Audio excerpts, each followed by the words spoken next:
see the imaging principle of OPG. So let us see what is OPG means.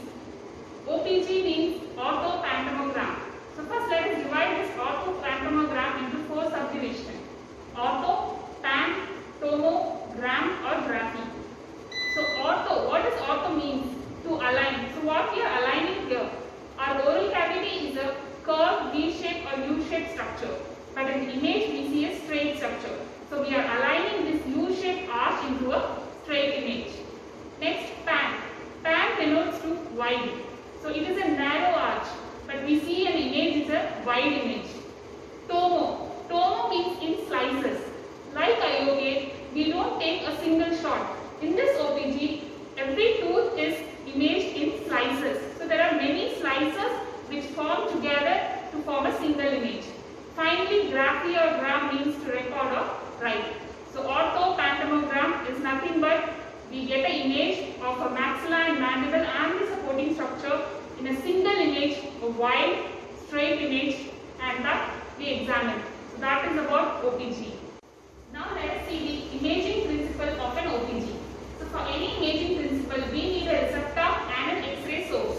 So in OPG machine, this is the X-ray source and this is the imaging receptor. And here the patient will stand in between. So what are the first protocols before taking an OPG?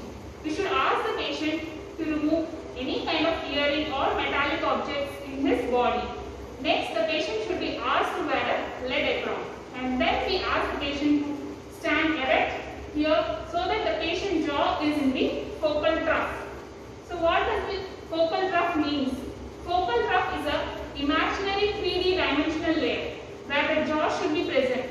Otherwise what happens, anything behind or front of the focal trough will not be imaged in the OPG, and those will be things to be seen as a blurred image.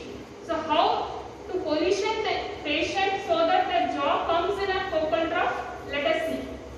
So now we have made the patient stand erect. Why we make the patient stand erect is because we don't want this cervical spine or the cervical vertebrae to superimpose on the OPG image.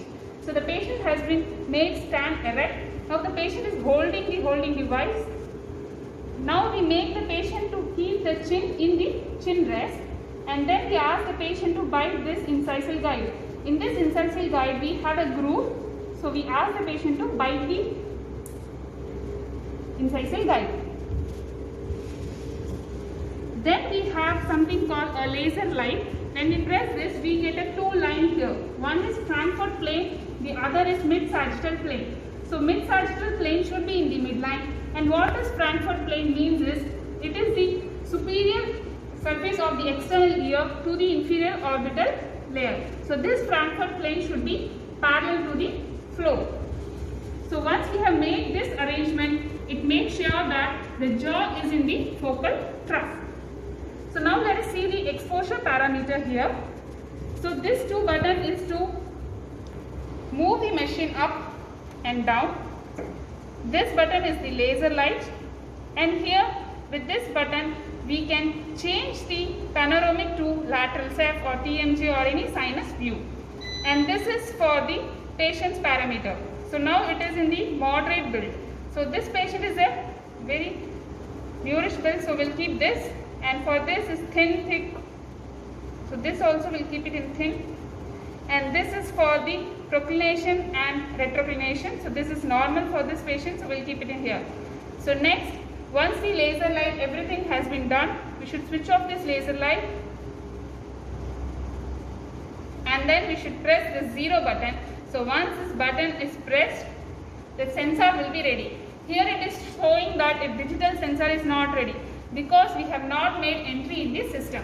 So once entry has been made in the system, we will make sure the sensor is ready. Then we have to press this button for a 14 to 15 second or longer press.